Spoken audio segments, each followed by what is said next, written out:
Welcome back to Inhale the Trail. Today is race 3, and I'm racing Rev 3 Amateur Moto number 1. Right beside me in the 369 is my buddy Joe Lynch, and lined up next to Joe is Dave Bettles on the number 5. This is Joe's first time lined up at the gate, so we'll see how it goes. Looks like Joe got caught slipping, not quite ready for the gate to drop. I shot right out in front of Dave Bettles. Hopefully I carry this position all the way to the finish line and get me a first place. Homeboy out in front of me on the number 25 riding that Honda, that's Matt Murdoch. Pit neighbor.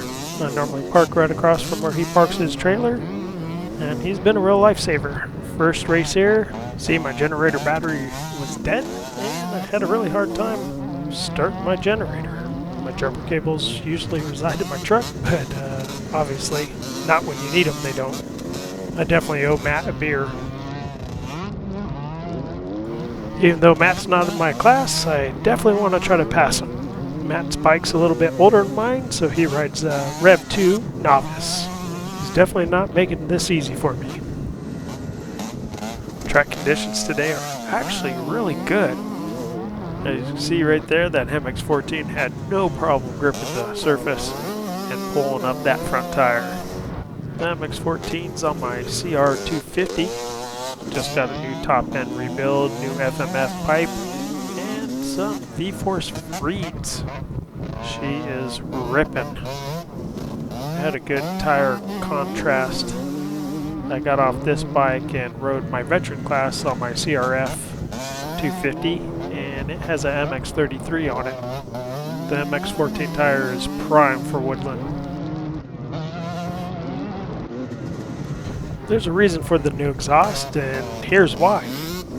My bike was really sounding like crap, and I didn't really realize what was causing it until I got home to take it apart. Comment below if you've ever seen an exhaust head pipe do anything like that. I'd be curious to know. I've definitely never seen anything like that. That is a stock pipe on a 20-plus-year-old bike. Something happened a little funky with my CR250, and I haven't quite figured it out yet. But when I went to go turn on my gas, I leaned over my seat, and I had no rear suspension. Taking around the track, it's loosened up a bit, but I definitely don't have my full softness that I'm used to. I'm going to have to get her up on the stand and get her lubed up and make sure none of the bearings are sticking. This Insta360 camera is pretty darn sweet, being able to see what's on the side of you and stuff.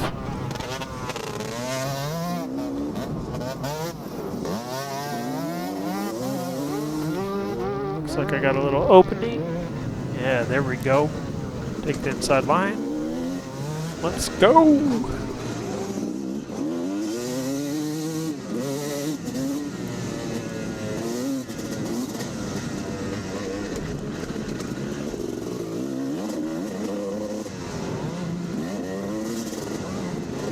Little neutral shift there, not ideal.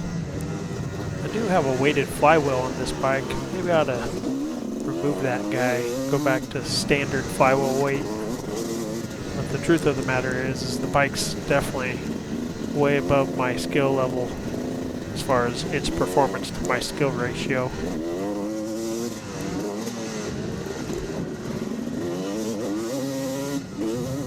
Definitely don't have the confidence to clear that tabletop with the suspension acting up the way it is, and it's a bit loose out, so just trying to stay on my wheels here and get across that line before anybody else. Last lap, 0 mistakes, and hopefully I'll be the first one coming around. The last lap, the temperature seemed to drop about 10 degrees, and the rain started to pick up a little bit, but no biggie.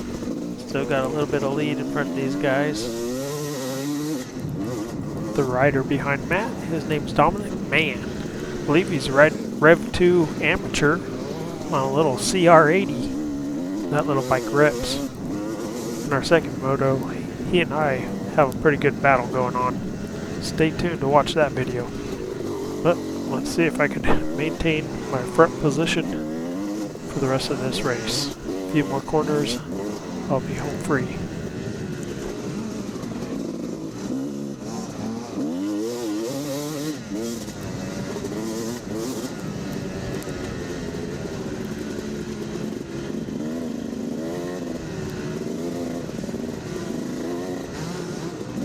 Looks like Matt's barely able to hold off Dominic.